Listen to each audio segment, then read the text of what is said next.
This is the SQL Server security module, and we will discuss in this particular video about the impersonation. We will we will check what will happen when we execute this execute as statement, and how it will affect the login and user sessions.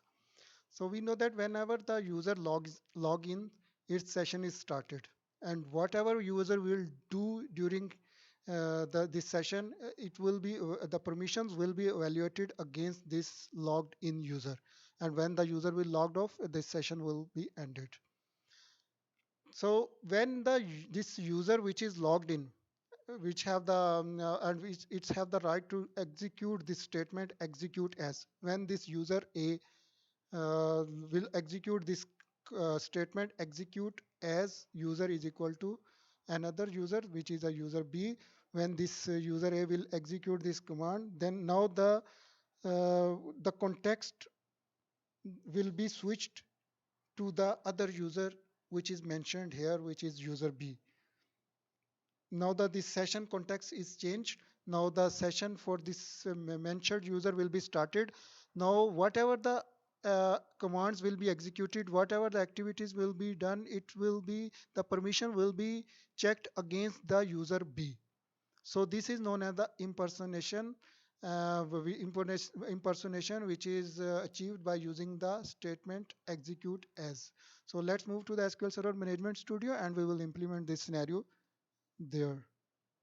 So this is the SQL Server Management Studio, and here I'm in the SQL Server.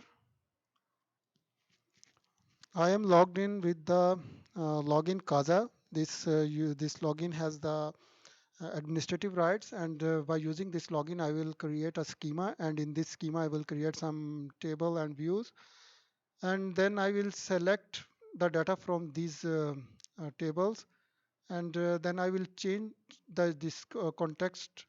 This I will change the context of the users to another user. Then we will check the permissions again. So I will create the schema. This is one database, testdb. In this database, I am going to create schema with the name of the scale. It's already there.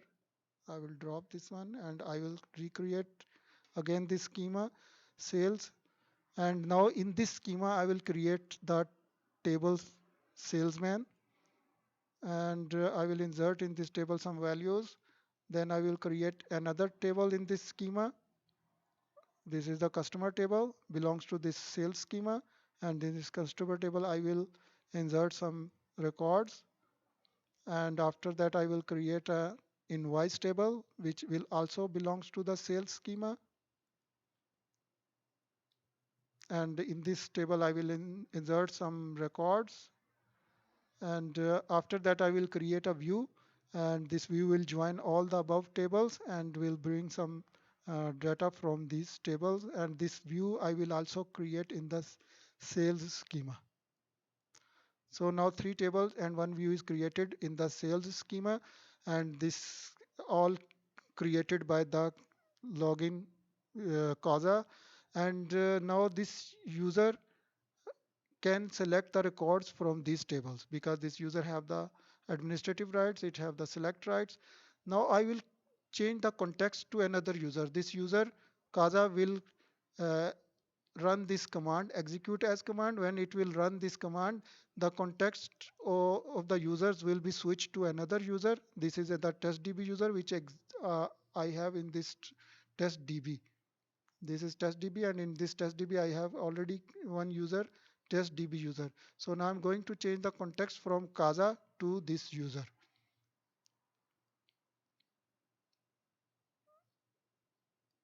And now the permissions will be evaluated against these users because now the context is changed. Before we selected the data by using this Kaza, we have seen that the data is selected, but now we will select again the data from these tables, and let's see. Yeah, this because this user don't have the permissions for to select from these tables, and the session of this user is running. That is why this user these messages are coming. The select permissions are denied from this user. So now if I want to go back to the previous users, I want to revert the session, then I can use this revert command, and this will bring back again the original user which called this execute as command. So now if I will run these commands, I will select from these tables. Now I can select because the session is reverted again to the original user, which is a Kaza. So in this way, we can impersonate the user's account from one account to another account.